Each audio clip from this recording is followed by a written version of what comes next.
Chemotherapy, for all its life-saving power, is a scorched earth tactic. It doesn't just target tumors.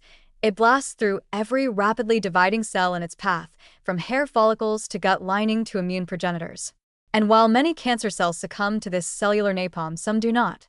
Among the survivors are senescent cells, damaged, growth-arrested remnants that look harmless under a microscope but may secretly be plotting a comeback.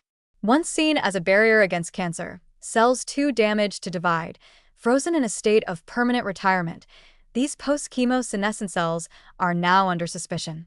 And for good reason. Their secretions, behaviors, and subtypes may be shaping the post-treatment landscape in ways that influence whether cancer stays gone or sneaks back in. Senescent cells can emerge in large numbers after chemotherapy. This isn't a flaw of treatment, it's part of the design.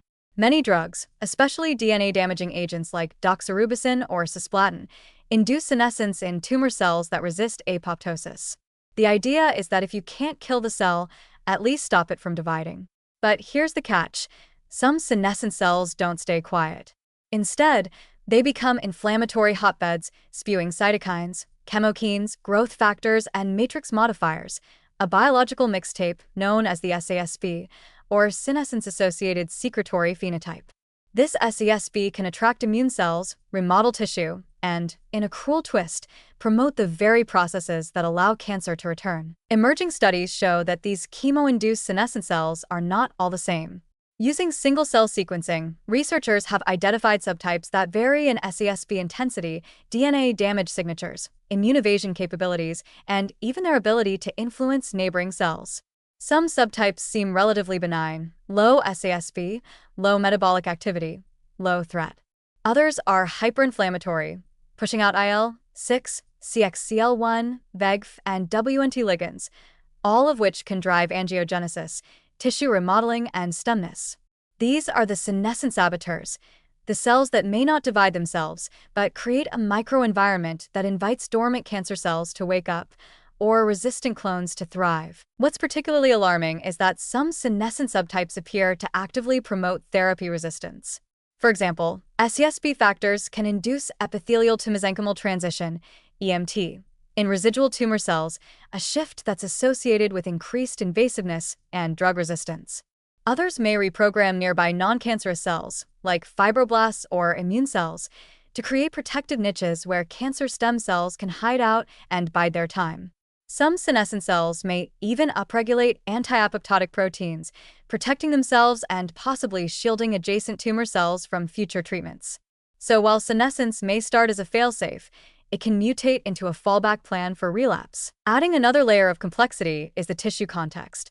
In breast cancer, chemo-induced senescence in stromal cells can promote recurrence through immune modulation and growth factor signaling. In prostate or colon cancer, senescent fibroblasts in the tumor microenvironment have been shown to fuel regrowth through altered ECM remodeling. In blood cancers, lingering senescent hematopoietic cells may contribute to myelosuppression and leave immune surveillance weakened. It's a reminder that senescent cells don't act alone. They act through influence, recruitment, and environmental engineering. In the worst cases, they become architects of a second wave. So, where does this leave us therapeutically? One emerging idea is to follow chemotherapy with a course of senolytics, drugs that selectively eliminate senescent cells.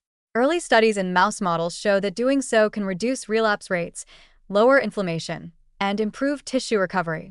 Some senolytics like navitoclax or Physidin show promise, but they're not perfect.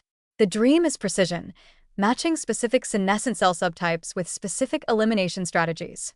For example, targeting BCL, two family proteins in high SESP senescent tumor cells, or using immune-based strategies like CAR T cells trained to recognize P16-INK4A expressing cells. Another approach is xenomorphics, agents that suppress the SASP without killing the cells.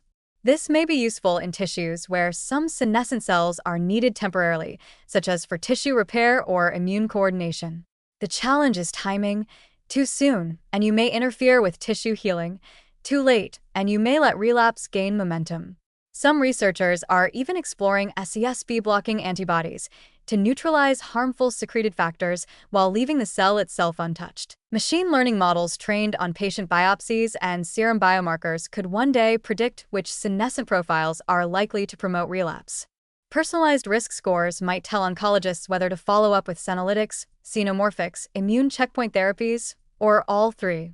This could transform cancer care from a fixed protocol into a dynamic, real-time strategy, one that considers not just the tumor, but the cellular wreckage left behind after it's been treated. In the end, senescent cells after chemotherapy are like the party guests who didn't get the memo that the event is over.